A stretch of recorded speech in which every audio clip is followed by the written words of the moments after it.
Good morning, it's Uma, and I'm laying in bed and had some banging at my window, so I opened my window and I have a little visitor out here.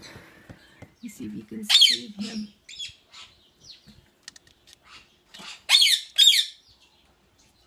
That's Sarge. He's sneaking in the house.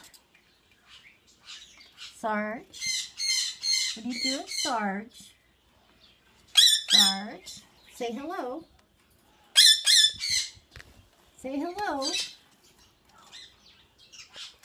Anyway, Sarge is being silly. He's trying to figure out what he's going to do if he can actually get in. But he's probably going to eat the window siding and really make Pampaw really mad.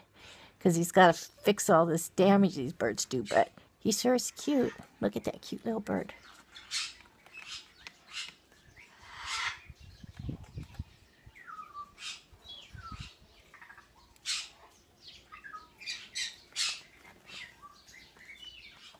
Bye-bye, you guys. Love you.